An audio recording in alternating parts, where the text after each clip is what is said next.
you've ever been to Butcher Bay, you already know that Riddick, who first appeared in the sci-fi horror movie Pitch Black, is not a guy you want to mess with. He's definitely a guy you'd want to control in a video game though, especially considering that the original Chronicles of Riddick is one of the best games on the original Xbox, and arguably the best movie licensed game on any system to date. In addition to remaking Escape from Butcher Bay for the PS3, 360, and PC, the developers at Starbreeze are also creating a brand new chapter in the series titled Assault on Dark Athena. Both games will ship on the same disc, and the new material looks to be as brutally satisfying as the old. After being hijacked by a mercenary ship, Riddick, voiced with grim humor by actor Vin Diesel, needs to find a way out.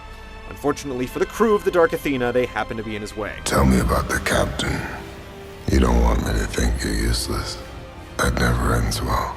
Employing harsh words and even harsher combat methods, Riddick has a knack for escape. Using stealth, shooting, hand-to-hand combat, and the delicate art of conversation, you'll do what you gotta do to get out of a bad situation. Talk to me before I come up with a better idea. Getting your hands dirty is really your only option until you get your hands on a firearm. But burly close combat never really goes out of style. You're able to slip in and out of stealth mode with the press of a button, with a slight blue tint letting you know you're hidden.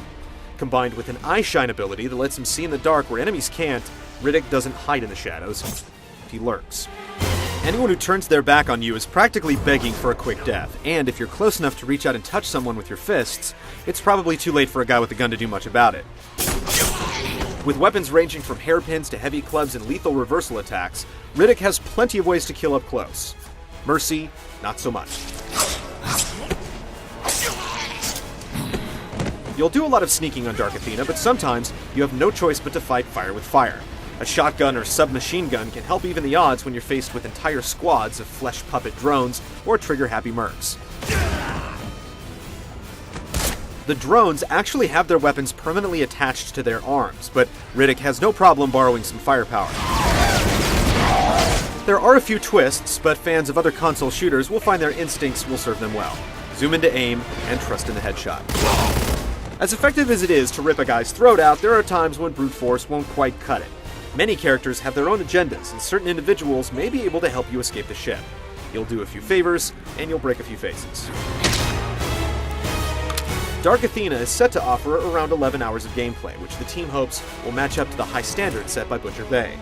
The package will also include multiplayer, featuring a mode called Pitch Black, which sees Riddick fighting a team of mercs with flashlights on his home turf, the Darkness. From what we've seen so far, this dark game would seem to have a bright future ahead of it. We'll definitely hear more regarding Riddick's Chronicles leading up to the game's April launch. You want to survive?